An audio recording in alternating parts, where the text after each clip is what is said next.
Hello viewers, আজ আমি class 10-এর বাংলার যে তোমাদের জ্ঞানচক্ষু গল্পটা আছে সেটা আজকে তোমাদেরকে আমি পড়িয়ে বুঝিয়ে দেব।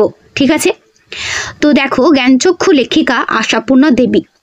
তো এই জ্ঞানচক্ষু যে গল্পটা, এটা কোথা থেকে নেওয়া হয়েছে? তোমাদের এর আগেও আমি বাংলা পড়াতে পড়াতে বলতাম যে গল্পই হোক বা কবিতা হোক, তার উৎসটা কিন্তু প্রত্যেকের ভালো করে জানা দরকার, যদি তার উৎস দেওয়া থাকে। তো এখানে জ্ঞানচক্ষু এই গল্পটা আশাপূর্ণা দেবী তার কুমকুম নামক ছোট গল্প থেকে, অর্থাৎ ছোটদের সংকলন, গল্প সংকলন থেকে কিন্তু নিয়েছে। ঠিক আছে? এটা মনে রাখবে বা খাতায় ছোট করে পয়েন্ট করে লিখে রাখো যে আশাপূর্ণা দেবী রচিত জ্ঞানচক্ষু গল্পের উৎস হলো কুমকুম নামক ছোটদের গল্প সংকলন। ওকে? অনেক সময় পরীক্ষাতে কিন্তু এই উৎসও জানতে চায়, তাই উৎসটা কিন্তু ভালো করে সবাই লিখে রাখবে।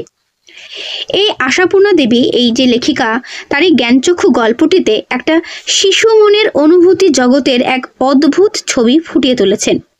এখানে আর কেউ না, তপন বলে একটা ছেলে, যে কিনা 5টা শিশুর মতোই গল্পের বই পড়তে ভালোবাসে। নিজের মনে মনে সেই গল্পের লেখকদের সে ভিন গ্রহের কোনো আশ্চর্য মানুষ ভেবে একটা আলাদা জায়গা স্থান দেয়। তার কাছে এটা অজানা ছিল যে লেখকরাও আর 5টা সাধারণ মানুষের মতোই। মানে সে ভাবতো কি, যে লেখকরা হয়তো বিরাট কিছু একটা, লেখকরা যে সাধারণ মানুষ সেটা তার জানা ছিল না। বোঝা গেল? আজকে যে গল্প আমরা জ্ঞানচক্ষু পড়ছি, তার যে আর কি ব্যাপারটা, সেটা তোমাদেরকে আমি প্রথমে একটু জিষ্ট আকারে বলে দিচ্ছি। তারপর গল্প তো আমরা পড়বই, তখন তো আরো ভালো করে বুঝে যাব। তাই এটুকু ভালো করে শুনে নাও।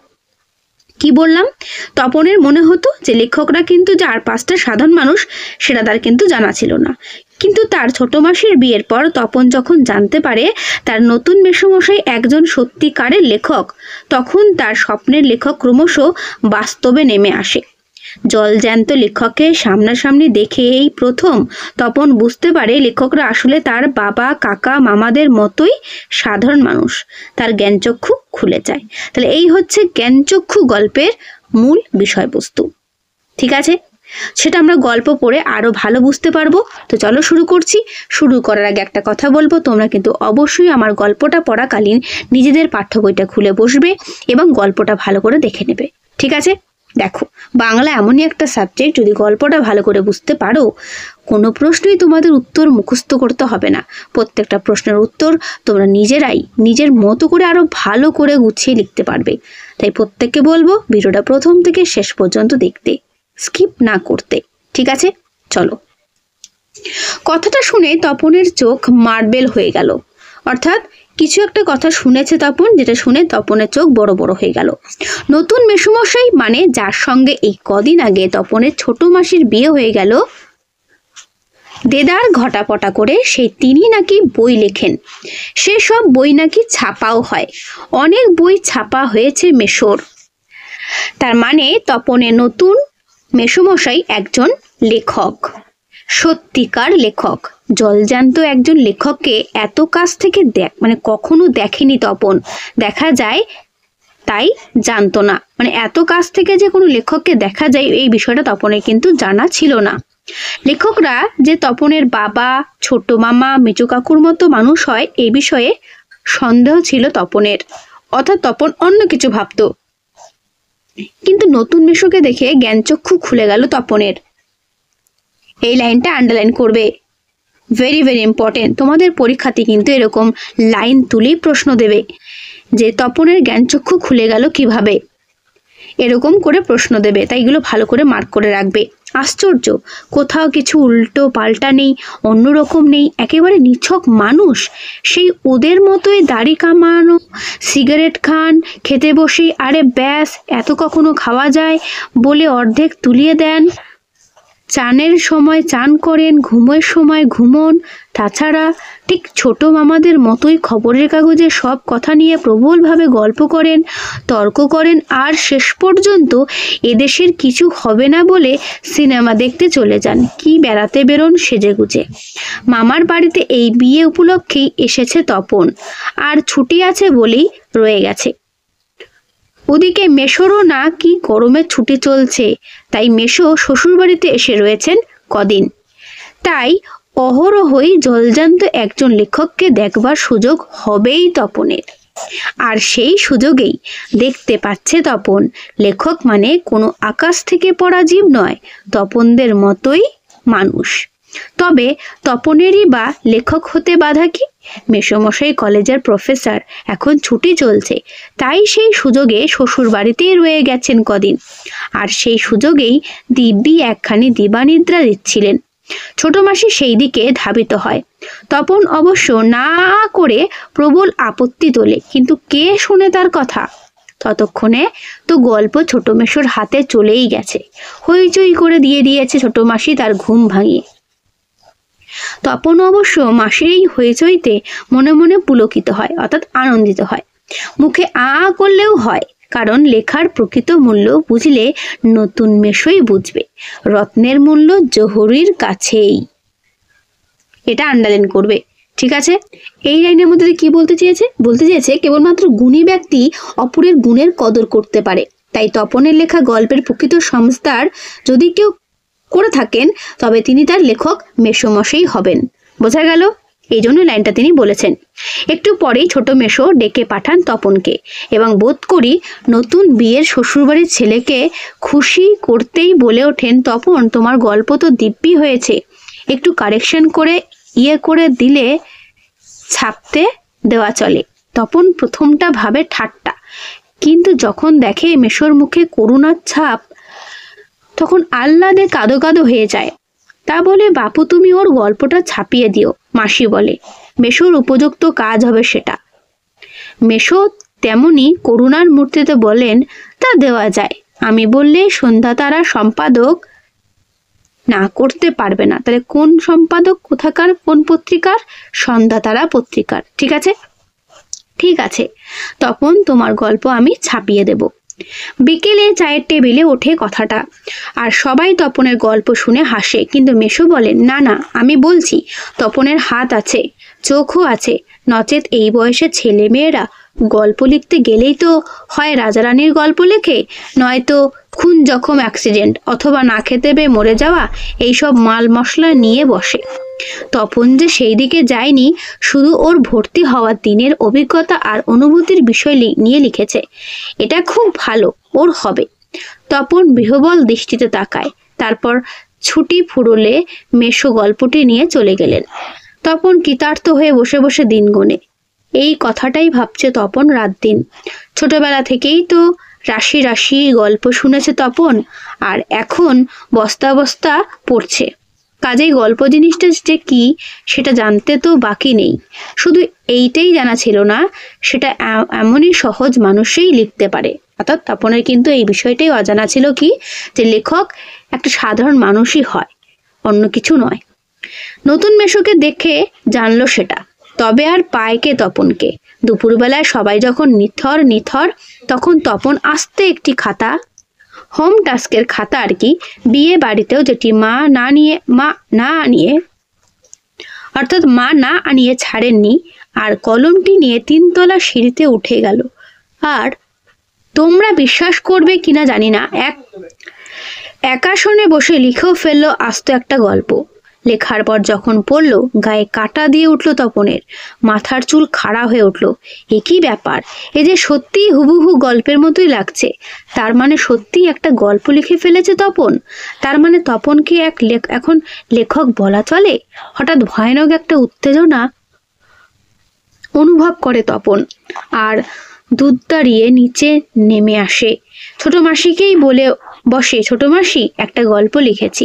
ছোট মাসি ওর চিরকালের বন্ধু, বয়সে বছর 8 বড় হলেও সমবয়সী। কাজেই মামার বাড়ি এলে সব কিছুই ছোট মাসির কাছে। তাই এই ভয়ানক আনন্দের খবরটা ছোট মাসিকে সর্বাগ্রে দিয়ে বসে।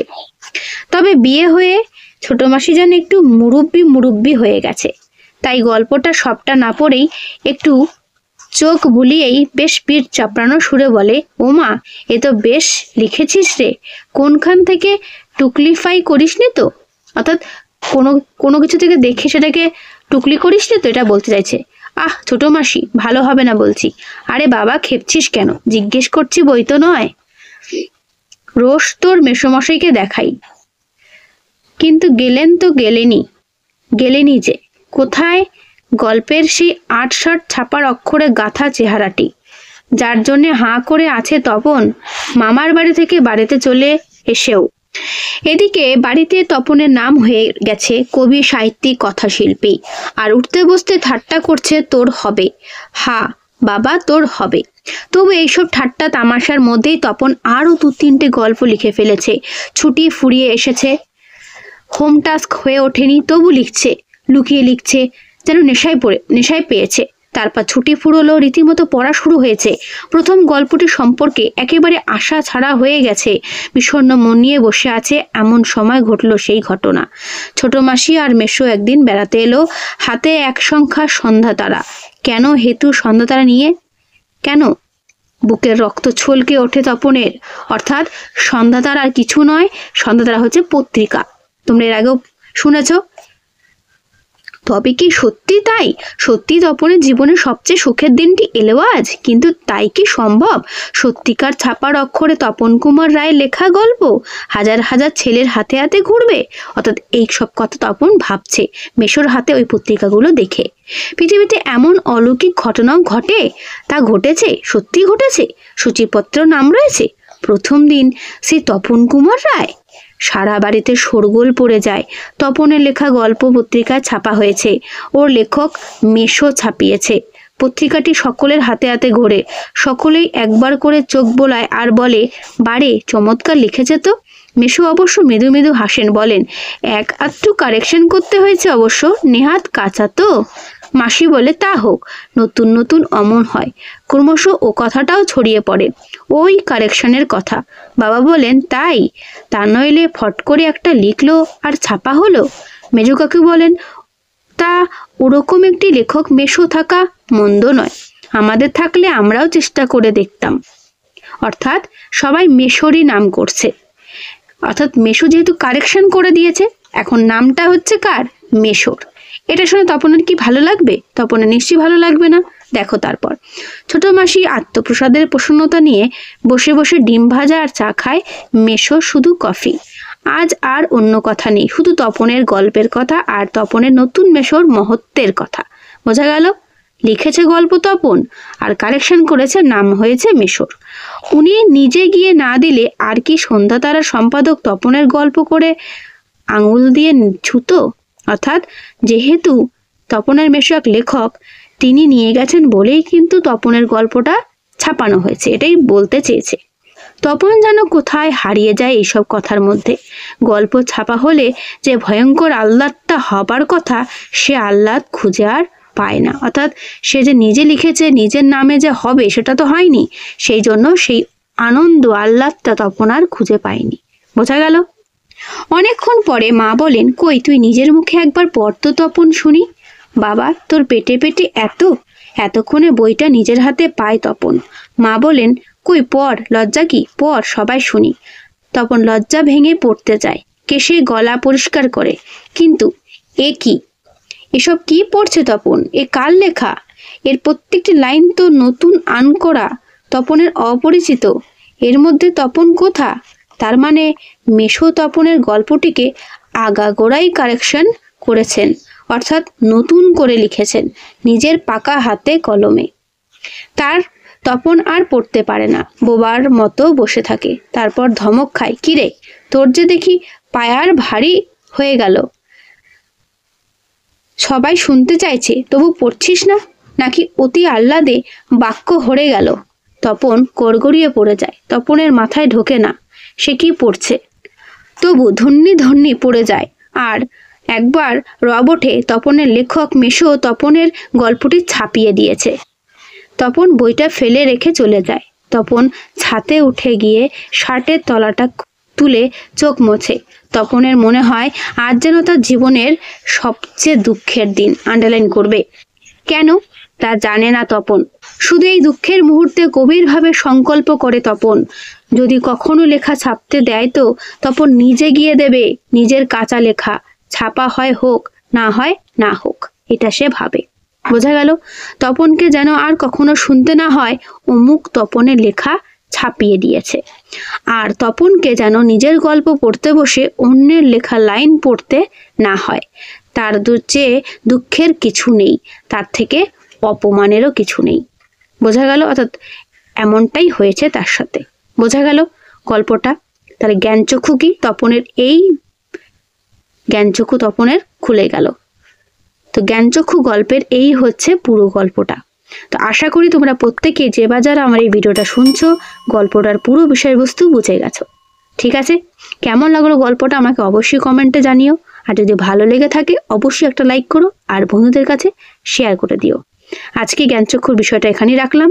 নেক্সট ভিডিওতে তোমাদের আমি এই জ্ঞানচক্ষু রিলেটেড সাজেশন প্রশ্ন দিয়ে দেবো।